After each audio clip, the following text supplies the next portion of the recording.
ಎಲ್ಲರಿಗೂ ನಮಸ್ಕಾರ. CK angry food YouTube ಚಾನಲ್ಗೆ ಸ್ವಾಗತ. ಇವತ್ತು ಸೌತೆಕಾಯಿ ಅಕ್ಕಿ ರೊಟ್ಟಿ ಯಾವ ರೀತಿ ಮಾಡೋದು ಅಂತ ತೋರಿಸ್ಕೊಡ್ತೀನಿ. ತುಂಬ ರುಚಿಯಾಗಿರುತ್ತೆ, ಒಂದ್ಸಲಿ ಟ್ರೈ ಮಾಡಿ. ಬರೀ ಅಕ್ಕಿ ರೊಟ್ಟಿ ಮಾಡೋಕ್ಕಿಂತ ಈ ಥರ ಮಾಡ್ಕೊಳ್ಳಿ. ಹಾಗೆ ಹೊಸ್ದಾಗಿ ನೋಡ್ತಿರೋ ನನ್ನ ಚಾನಲ್ ಸಬ್ಸ್ಕ್ರೈಬ್ ಮಾಡ್ಕೊಳ್ಳಿ. ನೋಡಿ ಅದಕ್ಕೆ ಏನೇನು ಐಟಮ್ ಬೇಕು ಅಂತ ಬರ್ತಿದೆ, ನೋಟ್ ಮಾಡಿ. ಅದಕ್ಕೆ ನೋಡಿ ನಾನು ಇಲ್ಲಿ ತೋರಿಸ್ತಾ ಇದ್ದೀನಿ. ಅಕ್ಕಿ ಹಿಟ್ಟು, ಆಮೇಲೆ 1 ಕಪ್ಪು ತುರಿದಿರೋ ಅಂಥ ಸೌತೆಕಾಯಿ, ಆಮೇಲೆ ತುರಿದಿರೋ ಅಂಥ ಕಾಯಿ ತುರಿ, ಕೊತ್ತಂಬರಿ ಸೊಪ್ಪು, ಆಮೇಲೆ ಸಣ್ಣಗೆ ಹಚ್ಚಿರೋ ಅಂಥ ಈರುಳ್ಳಿ, ಆಮೇಲೆ ಸಣ್ಣಗೆ ಹಚ್ಚಿರೋ ಅಂಥ ಹಸಿಮೆಣಸಿನ್ಕಾಯಿ. ಈಗ ಒಂದು ಪಾತ್ರೆಗೆ ನಾನಿಲ್ಲಿ 1 ಕಪ್ಪು ಅಕ್ಕಿ ಹಿಟ್ಟು ತೊಗೊಂಡಿದ್ದೀನಿ. ಅದಕ್ಕೆ ಅರ್ಧ ಕಪ್ಪಷ್ಟು ಈರುಳ್ಳಿ ಸಣ್ಣಗೆ ಹಚ್ಕೊಂಡೆ ಹಾಕ್ಕೊಳ್ಳಿ, ಅವಾಗ ನಿಮಗೆ ತೆಳ್ಳಗೆ ತಟ್ಬೋದು ರೊಟ್ಟಿನ. ಆಮೇಲೆ ಸಣ್ಣಗೆ ಹಚ್ಚಿರೋ ಅಂಥ ಕೊತ್ತಂಬರಿ ಸೊಪ್ಪು, ಆಮೇಲೆ ಸಣ್ಣಗೆ ಹಚ್ಚಿರೋ ಅಂಥ ಹಸಿಮೆಣಸಿನ್ಕಾಯಿ, ಆಮೇಲೆ ತುರಿದಿರೋ ಅಂಥ ಕಾಯಿ ತುರಿ. ಇದು ಆಪ್ಷನಲ್ಲು, ಬಿದ್ದರೆ ಕಾಯಿ ತುರಿ ಆದರೆ ಹಾಕಿದ್ರೆ ಇನ್ನೂ ರುಚಿಯಾಗಿರುತ್ತೆ. ಆಮೇಲೆ ಸಣ್ಣಗೆ ತುರಿದಿರೋ ಅಂಥ ಸೌತೆಕಾಯಿ, ನಾನಿಲ್ಲಿ ಸಿಪ್ಪೆ ಸಹಿತ ತುರ್ಕೊಂಡಿದ್ದೀನಿ. ಆಮೇಲೆ ಪುಡಿ ಮಾಡಿರೋ ಅಂಥ ಕಡಲೆ ಬೀಜ ಮತ್ತು ಹುರ್ಗಡ್ಲೆನ ನಾನು ಲೈಟಾಗಿ ಮಿಕ್ಸಿಲಿ ತರ್ತರಿಯಾಗಿ ಪುಡಿ ಮಾಡ್ಕೊಂಡಿದ್ದೀನಿ, ಅದನ್ನು ಹಾಕ್ಕೊಳ್ಳಿ. ಆಮೇಲೆ 1 ಚಮಚ ಜೀರಿಗೆ, ಆಮೇಲೆ 1 ಚಮಚ ಉಪ್ಪು. ನೀವು ಇದಕ್ಕೆ ಸಬ್ಬಸ್ಗೆ ಸೊಪ್ಪು ಬೇಕಾದ್ರೂ ಯೂಸ್ ಮಾಡ್ಬೋದು, ಇನ್ನೂ ರುಚಿ ಚೆನ್ನಾಗಿರುತ್ತೆ. ನಾನಿಲ್ಲಿ ಸೌತೆಕಾಯಿ ರೊಟ್ಟಿ ತೋರಿಸ್ತಿರೋದ್ರಿಂದ ನಾನಿಲ್ಲಿ ಸಬ್ಬಸ್ಗೆ ಸೊಪ್ಪು ಯೂಸ್ ಮಾಡ್ತಾಯಿಲ್ಲ. ಈಗ ಇದನ್ನು ನೀರು ಹಾಕ್ಕೊಂಡು ಚೆನ್ನಾಗಿ ಕಲಿಸ್ಕೊಳ್ಳಿ. ಫಸ್ಟು ಹಂಗೆ ಕಲಿಸ್ಕೊಳ್ಳಿ, ಯಾಕಂದರೆ ಸೌತೆಕಾಯಲ್ಲಿ ನೀರು ಇರೋದ್ರಿಂದ ಫಸ್ಟು ಹಂಗೆ ಕಲಸಿ, ಆಮೇಲೆ ಎಷ್ಟು ನೀರು ಬೇಕೋ ಅಷ್ಟು ನೋಡ್ಕೊಂಡು ಕಲಸಿ.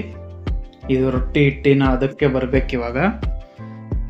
ನೋಡಿ ಈ ರೀತಿ ಬರಬೇಕು, ಇಷ್ಟು ಗಟ್ಟಿ ಇರಬೇಕು ರೊಟ್ಟಿ ಹಿಟ್ಟು, ಅವಾಗ ನಿಮಗೆ ತೆಳ್ಳಗೆ ತಟ್ಬೋದು.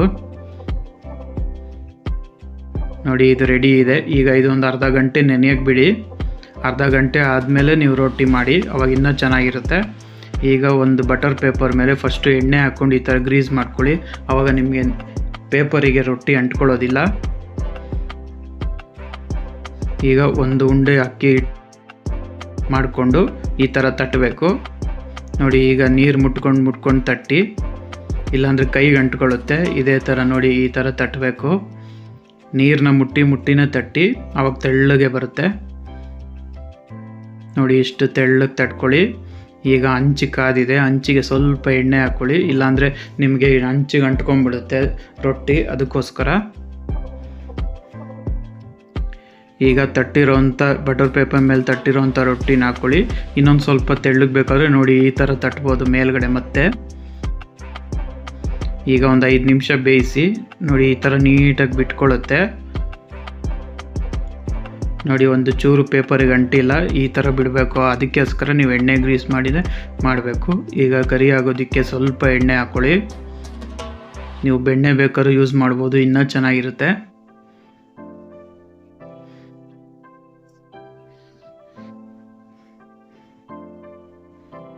ಮೀಡಿಯಮ್ ಫ್ಲೇಮಲ್ಲೇ ಬೇಯಿಸಿ, ಆವಾಗ ನಿಮಗೆ ಅಕ್ಕಿ ರೊಟ್ಟಿ ಚೆನ್ನಾಗಿ ಗರ್ಗರಿಯಾಗಿ ಫ್ರೈ ಆಗುತ್ತೆ. ಈಗ 2 ಕಡೆನೂ ಇದೇ ಥರ ಗರ್ಗರಿಯಾಗಿ ಬೇಯಿಸಿ. ನೋಡಿ ಎಷ್ಟು ನೀಟಾಗಿ ಬಂದಿದೆ, ಒಂದು ಚೂರು ಅಂಟ್ಕೊಳ್ಳೋದಿಲ್ಲ. ನೋಡಿ 2 ಕಡೆನೂ ಈಗ ಬೆಂದಿದೆ, ರೆಡಿಯಾಗಿದೆ. ನೋಡಿ ಸೂಪರಾಗಿರೋ ಅಂಥ ಸೌತೆಕಾಯಿ ಅಕ್ಕಿ ರೊಟ್ಟಿ ತೋರಿಸಿದ್ದೀನಿ. ಒಂದ್ಸಲಿ ಮಾಡ್ಕೊಳ್ಳಿ, ಹೇಗಿದೆ ಅಂತ ಕಮೆಂಟ್ ಬಾಕ್ಸಲ್ಲಿ ತಿಳಿಸಿ. ಹಾಗೆ ನನ್ನ ಚಾನಲ್ನ ಸಬ್ಸ್ಕ್ರೈಬ್ ಮಾಡ್ಕೊಳ್ಳಿ. Thank you.